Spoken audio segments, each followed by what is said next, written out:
अयोध्या में सबसे बड़े प्राण प्रतिष्ठा उत्सव को बस कुछ ही दिन बाकी रह गए हैं। राम मंदिर ट्रस्ट की तरफ से 8000 हस्तियों को आमंत्रित किया जा चुका है।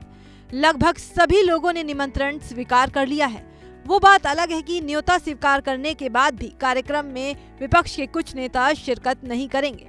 इस बीच रामलला के न्योते को लेकर कांग्रेस में घमासान छिड़ गया है, क्योंकि कांग्रेस के दिग्गज नेताओं के निमंत्रण अस्वीकार करने के बाद से कुछ नेता इस फैसले से खुश नहीं हैं। इसी कड़ी में यूपी कांग्रेस के पूर्व अध्यक्ष और अयोध्या के पूर्व सांसद रहे निर्मल खत्री ने अपनी ही पार्टी को नसीहत देते हुए ये ऐलान कर दिया कि वो 22 जनवरी को अयोध्या जरूर जाएंगे। कांग्रेस नेता निर्मल खत्री ने सोशल मीडिया प्लेटफॉर्म एक्स पर एक लंबा चौड़ा पोस्ट लिखा, जिसकी कुछ अहम बातें हम आपको बताते हैं। इसमें उन्होंने कहा, राम भक्त होना कोई पाप नहीं है। मुझे इस भक्ति पर गर्व है और मुझे इस बात पर भी गर्व है कि मैं प्रभु राम की नगरी का निवासी ही नहीं, वरन मेरी जन्मस्थली और कर्म भूमि भी अयोध्या है।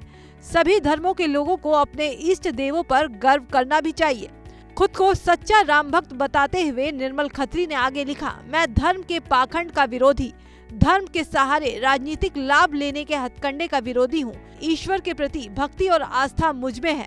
इन बातों को लिखने का मतलब ये है कि अयोध्या में 22 तारीख को राम मंदिर प्राण प्रतिष्ठा के कार्यक्रम के संदर्भ में राम जन्मभूमि ट्रस्ट के महासचिव चंपत राय के व्यक्तिगत निमंत्रण का सम्मान करते हुए मैं इस कार्यक्रम में भाग लूंगा।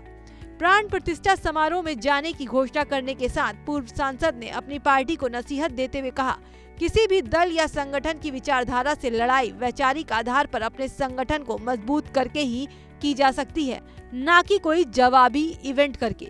एक सच्चा कांग्रेसी होने के नाते मेरा ये आग्रह है कि इवेंट की राजनीति को छोड़कर हम अपने विरोधियों से वैचारिक धरातल पर अपने संगठन को मजबूत करने और उसके द्वारा जनमानस में भी अपनी भावना का प्रचार प्रसार करके ही कर सकते हैं। और आखिर में कांग्रेस नेता ने थोड़ा बैलेंस करते हुए राहुल की भारत जोड़ो यात्रा के लिए शुभकामनाएं दी, साथ ही तंज भरी बातें भी कह डाली। लिखा, जो ना समझे वो अनाड़ी है। हालांकि वो अनाड़ी किसको कह रहे हैं ये तो समझने वाले समझ ही गए होंगे। बहरहाल, राम मंदिर के उद्घाटन से कुछ दिन पहले अयोध्या के पूर्व सांसद के इस पोस्ट ने कांग्रेस में मचे तूफान को और हवा दे दी है।